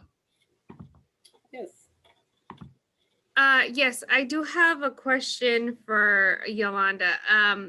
I know that we do have some steering committees from like the Mexican colony that have been advocating for a couple of years already for the Mexican colony to get some sidewalks in their area. But I was wondering, is the county open to like match anything at this point, or I know that Couch was trying to find some funding for them because it's part of his district and has been advocating through the Board of Supervisors to find funding. Have you heard anything back from Couch, or is the county trying to find any budget for that area so we could maybe potentially work in there too already, or Okay, yes.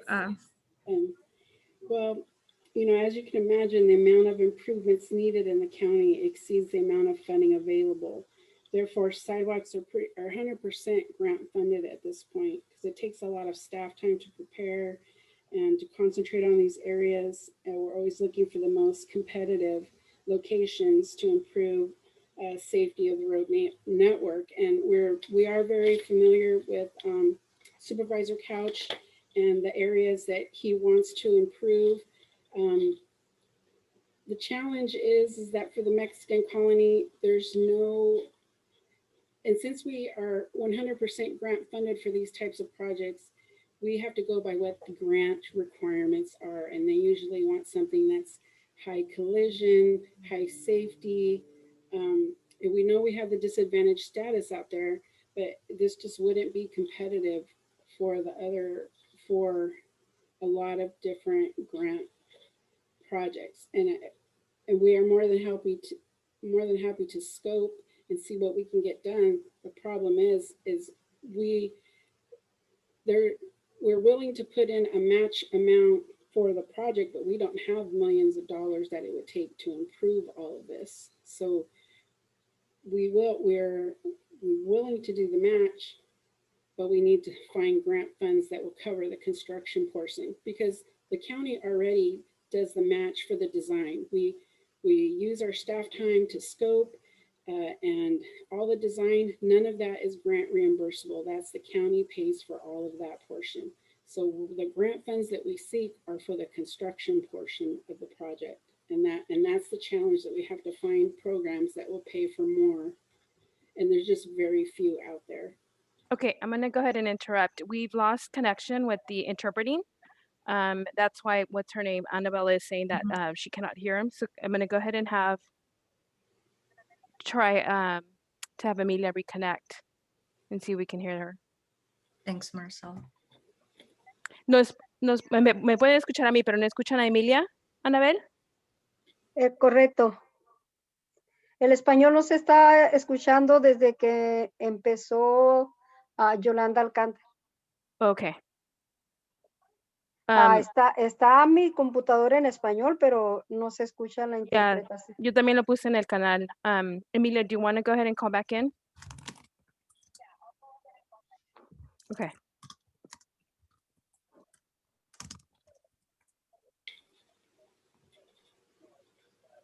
We're going to have Amelia go ahead and log back into Zoom and see if that works.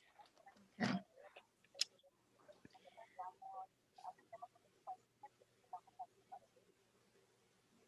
Yeah.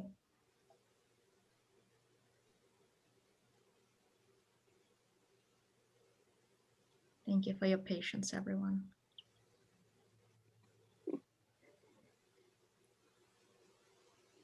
Ahora sí. Okay, we're back on. Thank you so much. Zoom meeting without troubleshooting, translation, interpretation would have been so boring, you guys. We do this every time. Every time Zoom gives us new challenges, but we're plowing through. Okay, Annabelle, good to see that you're all set. Excellent. I'm gonna go to Angie and then Linda. Hi, my question was for Yolanda.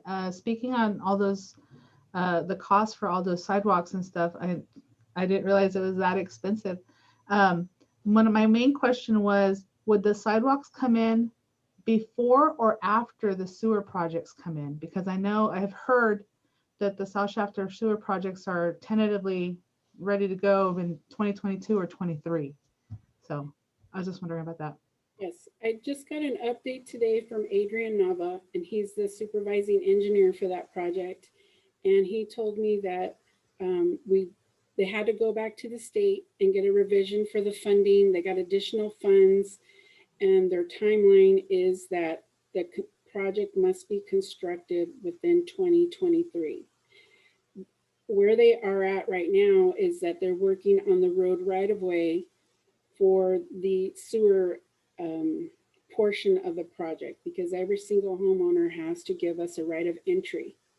And so those are being worked on. They expect that to be 1 year to get, because there's hundreds of property owners that they have to try to track down and talk to individually, because they have to sign over legal documents. So that's going to be a while, but he's also on a really tight timeline to get the construction going. Otherwise it jeopardizes our funding. So he's very hopeful that by 2023 they should be in construction. And in speaking to him about sidewalks, he said that because the timing is not very predictable at this point, that he recommended that the sidewalks would come after the project, because I believe on Shafter Avenue, the sidewalks are supposed to come in on the west side of the road, and for Orange Street, they're supposed to come in on the south side of the road, because there is already 100% design for this project, but it's too difficult to coordinate. So he recommends that it would come after. Thank you for clarifying that. Linda. Thank you. Hello, Yolanda and Alexa. I just wanted to thank you for your presentation. You've answered a lot of the questions that I've been asking. It was very informative. You know, Yolanda brought up a really great point here is, you know, we can make a difference in the colony. They are already ready for curb and gutter. There's an area to the north of Shafter that I've kept mentioning that actually, I believe it was John Gwynn brought up, that they already have the sewer in and the water, and they just need the paving. It's the area on 43. And it seems like what's being held up right now is the match funding. And here's a chance to make a really big difference in our communities. And it's just so hard when we've got match funding. Is there any way that we can, as a group, go back to CARB and ask for that to be released? Because if it's 2.775 that could be available, I mean, we could get sidewalks in the colony. And if it was $1 million a mile, that would pave some of that area north of Shafter for sidewalks for some of those folks that are walking into town. I was just wondering, or is there a way to move some money around from programs that might not be getting money to help this infrastructure get in at all? Is there anything we can do? Thanks, Linda. John, I do see your hand, but I want to circle back to the Air District to see if anyone would like to have an answer to Linda's question. Hey, Linda, it's Ryan. That's you know, part of the reason for bringing these topics back for discussion. Definitely no guarantees. That's something that the team can look into. Obviously, when we're, well, maybe not obviously, but when we're looking at these program plans that we have to submit to CARB, you know, we have to provide documentation on what the expected emissions reductions associated with the projects and things of that nature. So there would have to be some level of evaluation of projects as part of anything that we're going to submit for that type of project. But Can we show the pictures and get letters of support, not just from this committee, but people in the community, of the importance and need for some of these things? I mean, they can really make a difference here in Shafter if we could just release some of that. I mean, it's sad. We just can't come up with the money. We're a disadvantaged community. Yeah, and I was talking with Brian and Todd, and you know, really appreciate Yolanda giving the presentation tonight. You know, one thing that we often do is we give letters of support to organizations when they apply for these types of grants to make the case for the need and in support of that. And you know, I think this would definitely be something where we could be supportive of. The other thing that we could do is, you know, when they're submitting the applications, also maybe if it's the will of the community steering committee to also include a letter of support for the projects, and in those letters can talk about the need and the benefits by funding these projects. I think that may be something, if the steering committee thinks that's a good idea or they have a desire to do that, we can definitely work with everybody on that. I'm happy to help start a letter writing campaign. You guys just tell us what you need. I'm happy to go out and help and get people involved if that's what we need to do. Yeah, so maybe what we could do first is just coordinate with Yolanda and Alexa on the specific projects within the AB 617 area that they're going to be applying for grant funding for, and that's probably a good starting point. And then obviously we can. My wife tells me I use the word obviously, so I apologize. I'm trying to fix that. So that could be something that we would also look at when we understand all the different projects that they're going to be applying for, and see where maybe there's a matchup to what's in the SERP, and yeah, that we can then put together program plans and get those submitted to CARB and take a look at all those things. And I'm so sorry. I know you guys are probably tired of hearing me, but I was going through on the bike lanes. So it says, and thank you, Jessica. I love the tracker. It's 1 million for, and that is not a match funding, correct? For bike lanes? Is that kind of bike paths? Yeah, and I know Todd's on here and he can explain it better than me. So what we did talk about was using the existing guidelines.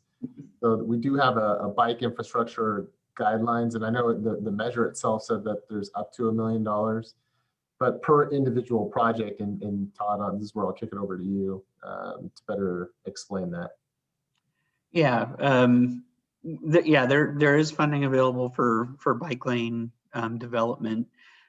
We can do class 1, class 2, or class 3 bike lanes. Class 1 is a fully separated excuse me, bicycle path. Class 2 has some different signage, and it's a striped lane. And then there's class 3, which is more of a bike route. Excuse me.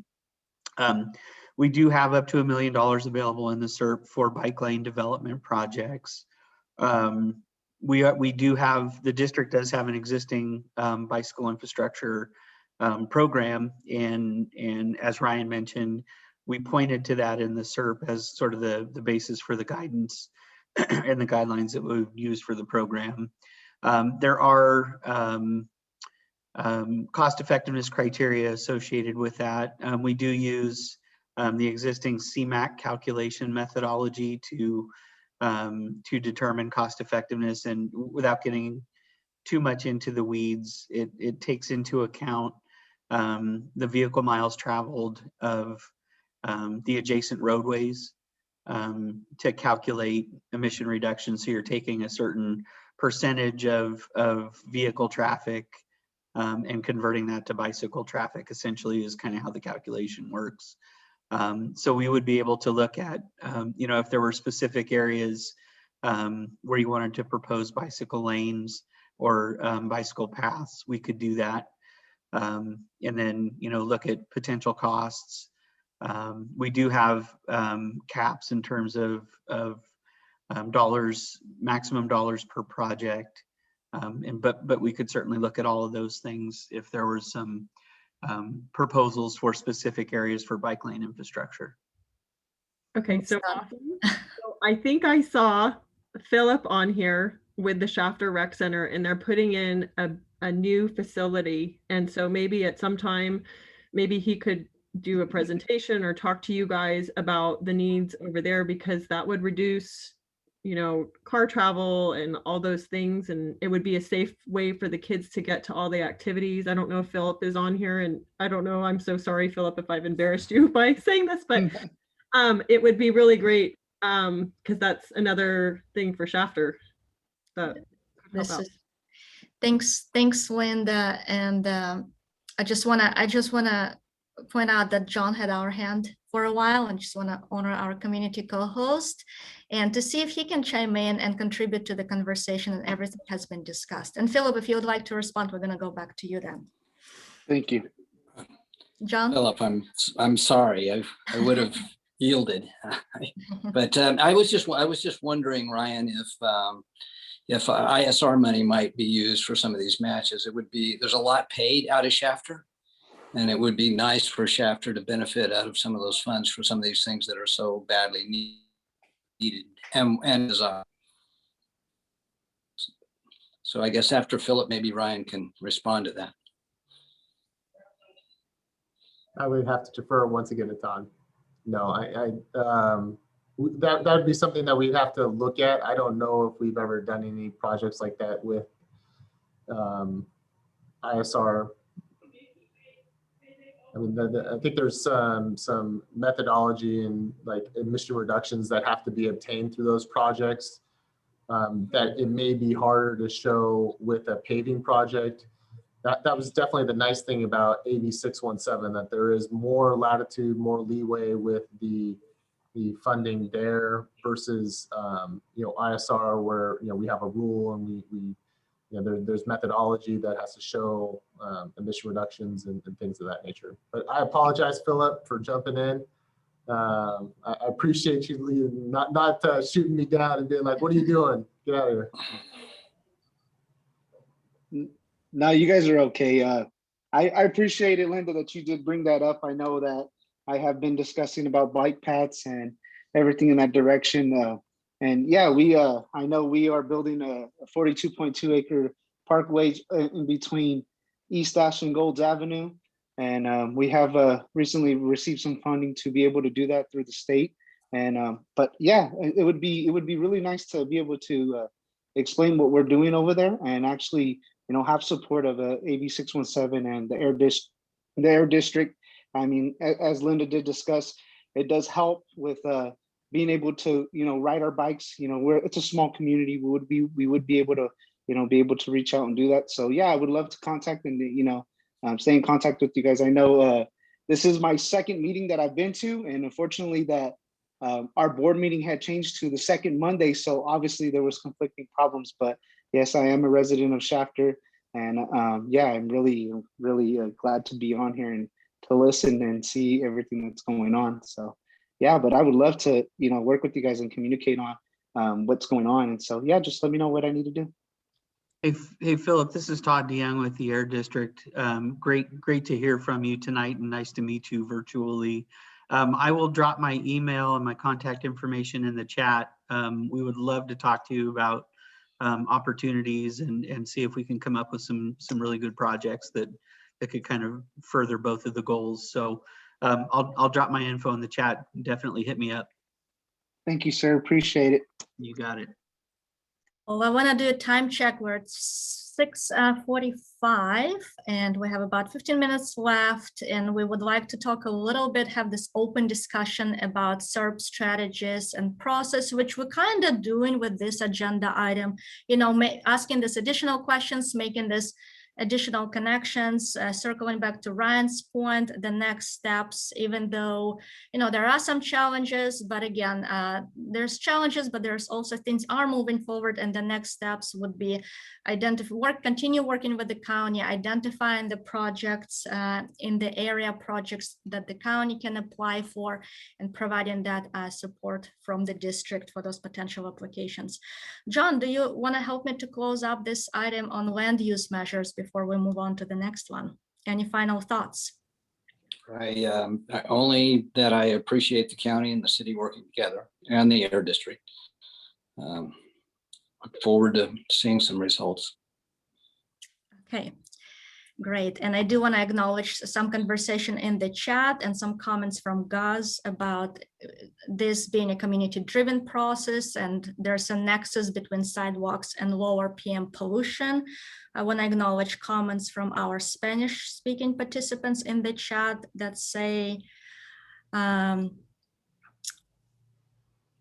that money wasted in the long run, because with the heat and rain, they have to be repaired every season, and this generates a lot of cost.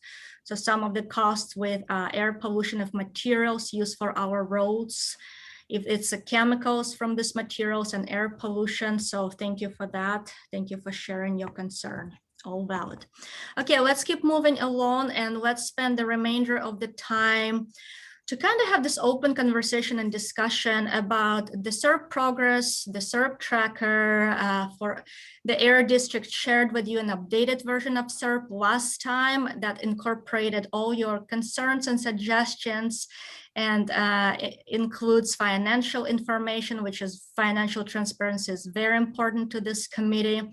And Jessica kind of walked you through that SERP, and what we've heard from you, perhaps there's additional questions about strategies that we don't have time to discuss in this meeting. But as you look at the tracker, at the SERP tracker that tracks every single measure in the SERP, where the district are with the implementation, what has been done, what project plans have been submitted. You can see there are so many measures and we just physically cannot discuss them all.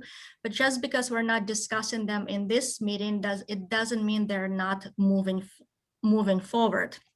So just wanted to open it up to this committee for additional questions, clarifying questions about all other measures that we've discussed today and that we've not discussed today that are on the SERP tracker, and kind of having this open for discussion. Linda. Sorry, just quick question about my trees and urban greening. I had sent in that program plan, I believe it was about a month ago, and I hadn't heard anything. I didn't know if that was acceptable. I was finally able to meet with Melissa Iger this morning to go count the trees for the in-kind donation, and I'm just kind of wondering how we're doing. Did you need more information from me? Do you need exact costs? I just wanted to Sorry, Linda, I didn't mean to cut you off there. Todd, that was fantastic. And I think what you've provided us really is helping us to sort of fine tune our program plan that we're getting very close to submitting to CARB. As you know, I think we've talked about this here, that this is one of those areas that wasn't included as an eligible project category. So we do have to submit this program plan. And we are getting ready to do that for vegetative barriers and urban greening for both Shafter and Fresno very, very soon. And the information that you provided is super important. It helps us to kind of get an understanding of the costs of some of these types of projects. And I think what you've provided will be even more beneficial once we get the approval of that program plan and then go out. Our plan is once we get the program plan approved by CARB, then to open up a call for projects. And then at that point, I think we'll bring this information that you've provided to us to the committee as a proposed project under this new program. And then from there, discuss that with the committee and come up with a consensus on potentially funding that project. So what you've provided is great so far. Now we're fine tuning the program plan that we're going to submit to CARB. Once we get that approval, then we move forward with the actual project selection. And again, those will come back to the committee. And what exactly, could you explain where it says that the match funding's 50,000 with 20%? I don't understand what that means. What are you specifically referencing? I'm sorry. I just wanted to clarify, are you referring to urban green and vegetative barriers measure to make sure the rest of the committee is following? I do not have the tracker open in front of me. I apologize. Okay. I'm trying to go through it right now. I know it's on here somewhere. I'm sorry. Jessica, can you help me? I know you know this well. I have it. Yeah, so it says $50,000, 20% match up to $250,000 project total. So that $50,000 would be 20% of the total. Yeah. I think is what that means. So that's just saying a 20% match is what the commitment is up to $50,000. Okay, so I'm not good with math. So if I can get the 50,000 in kind, then we get that much more. No, Jamie's saying no. The opposite. If you get the 200, we will provide the 50. 50. Okay. And there's no room for anything less than the two. Well, I'll send an email because I'm sure other people have questions. Oh, we'll figure this out. No, it's certainly a good question. Yeah, send an email. We'll chat a little bit about it. That's the way it is in the CERC right now, though. So. Yeah, and this is exactly the purpose of the tracker, folks. Outside of the meetings, take a look, send the email to the air district with clarifying questions. You don't have to wait until the next of the meeting, or send them several suggestions on implementation of some of the measures if you can think of. John, I see your hand. I did, and I apologize. I had to drop off for a call a minute ago, so this may have been covered. I did just an update on the low dust almond harvesters. Is that program going well? Good participation. That, as well as the EV and solar programs for low income housing. So great questions, John. We do have quite a bit of activity with the low dust harvesters. They are very popular. We've been outreaching directly to a lot of the growers. I don't have the numbers in front of me, but I do know that we've got a lot of interest in the low dust harvesters.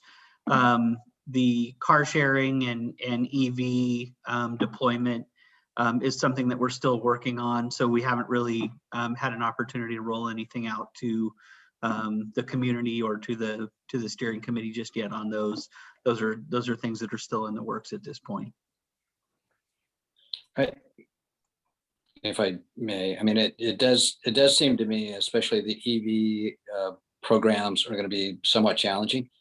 So it would be nice to get, we're this far along. It would be nice to get some sense from the district on, problems that you may see, where we are, what a timeline on trying to get that up and running.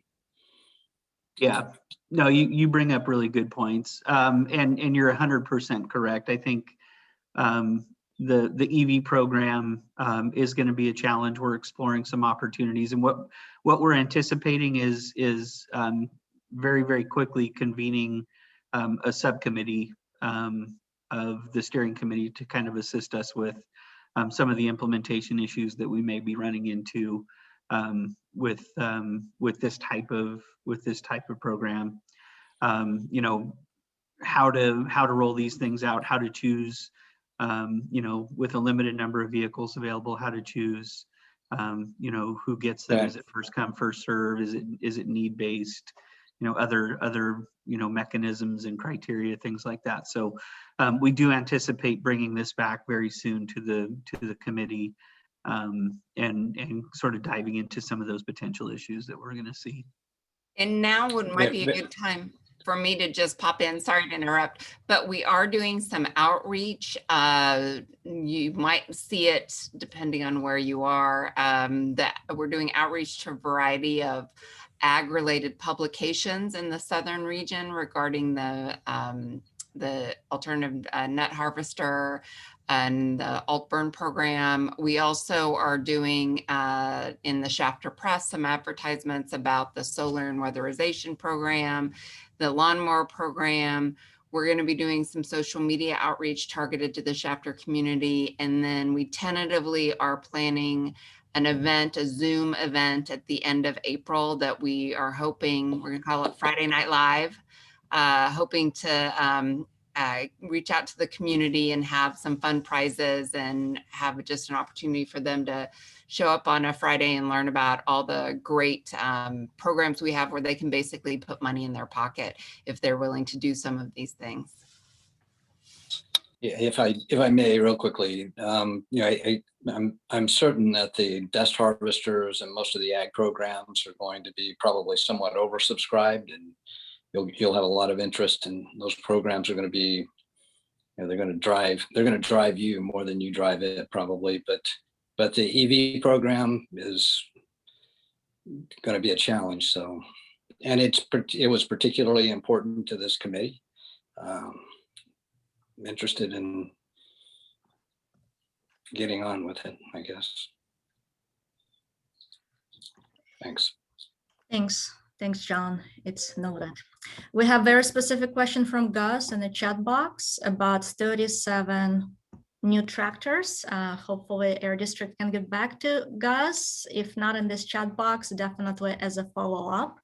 Wanted to go to our Spanish speaking line to see if they have any questions about any additional strategies discussed today or not discussed today for the Air District staff.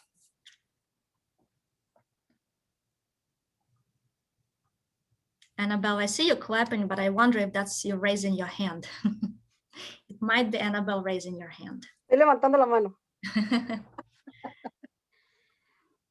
Yo tengo una pregunta. ¿Podríamos trabajar con los rancheros para los que tienen los files a la orilla de carreteras para que pongan fence o cercos de alambre con una lona más o menos de 8 a 10 pies de alto? Porque se les está dando dinero para sus tractores, se les está dando dinero para sus pompas eléctricas. Creo que es justo que ellos también pongan algo de su parte para que nos ayuden con la contaminación, no tan solo con lo que se les ha aportado a ellos, sino que inviertan para que ayuden a la contaminación. Ellos, como los que están por la orilla de la 43, por la orilla de la Lerdo, toda esa área no hay cubrimiento. Entonces, todo ese aire, toda esa tierra se viene hacia la ciudad. Y creo que es consciente que ellos también aporten, no tan solo porque se les da, sino porque están conscientes de que están contaminando. Yo apoyo mucho a la señora Linda en lo que uno pueda como comunidad para eso de cartas y lo que ella necesite, apoyarla. Sé que hay muchos sueños, sé que hay muchas ideas y suenan fantásticas, pero me gustaría que no solo se quedaran en sueños e ideas, que todos trabajemos a la par, juntos, industria, comunidad, ciudad, condado, que todos trabajemos juntos, porque es el bien para todos, no para unos cuantos, es bien para todos.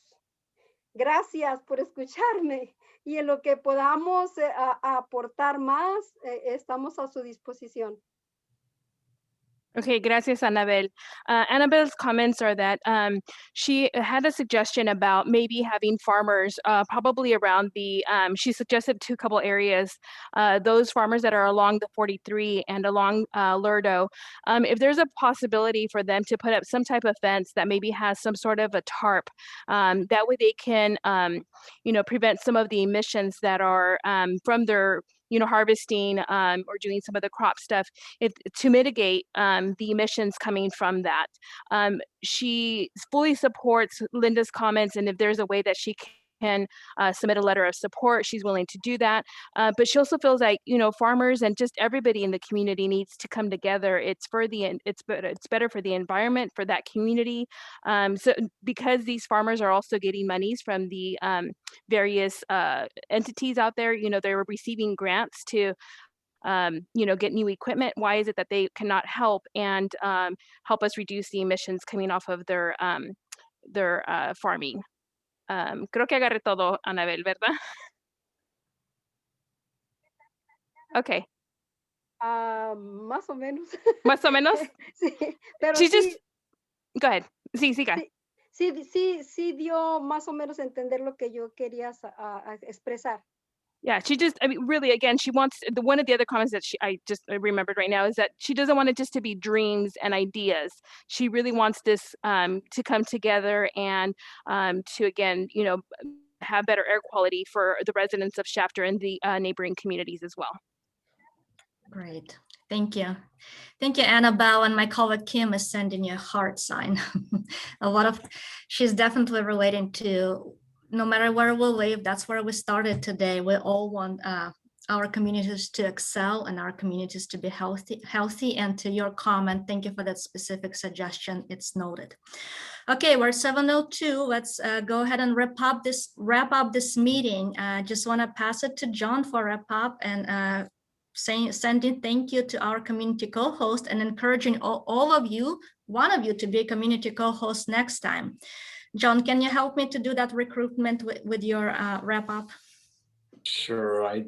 There's a lot of people that would make great community hosts, so I'm sure we'll come up with someone. Thank you, John. Thank you for your participation.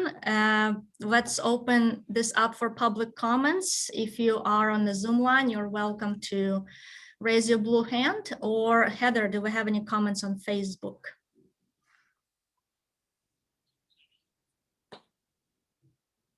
We do not. Thank you for checking. Okay, and I don't see any raised hands.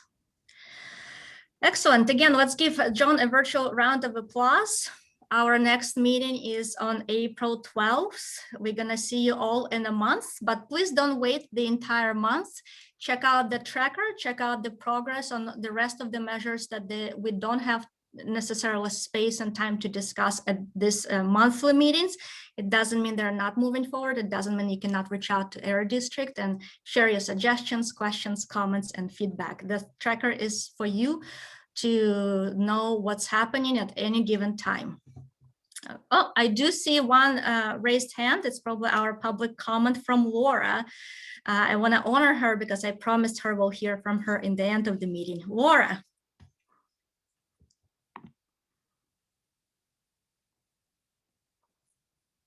Laura, do you have a question or a comment?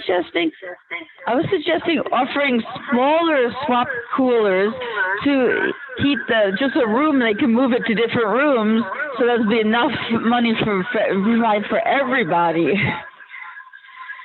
All right. And the second question, I had a question is, where is the data about the speciation of the PM 2.5 or whatever dust that you measured? Thank you, Laura. Your first question is noted, and I don't know if Area District has a one sentence reply to your second question, and if not, we will follow up. Yeah, so the data we typically put that result into the quarterly report, but that is something that if you want, we can send that to you, or we could also post that onto our website if the steering committee is interested in seeing all of that. Great, thank you, Chai. Okay, well, thank you, Laura, so much for participating. As always, thank you for being here. This meeting is officially adjourned. Good night. Another question about the locomotive testing for the fuel. When they refuel the locomotive system, I measured a fuel leak. Well, the truck was with a pump with a hose going to fuel the locomotive, and I just came downwind to that whole mess. Snuck up on about 30 feet away on the edge of their yard there. And I actually measured high VOCs. It was a formaldehyde or VOC. And I heard that they have alternate fuel sometimes, that company that was fueling the locomotive. And did you check out any of that stuff recently? Thank you, Laura. Good question about locomotives. I don't know if anyone is able to jump in, or if that's going to be part of the follow-up that Chai said he can send you an email to answer to your question. Okay, I see none. Well, we all look forward to seeing you next time. Good night.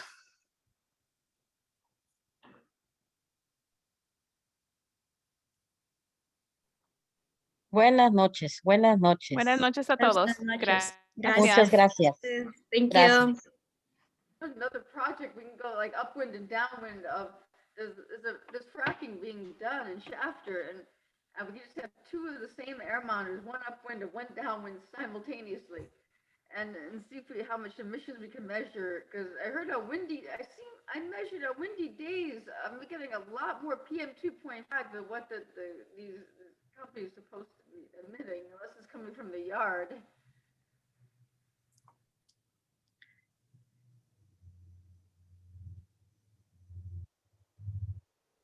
Okay. At the very end, John wrote that he's Angelica should be the Oh, perfect. Was that a suggestion or a comment? I should have asked. Angelica Lopez, host. I think it's a statement, and we can probably stop recording and streaming on Facebook. Yeah, thank you. Thank you, guys.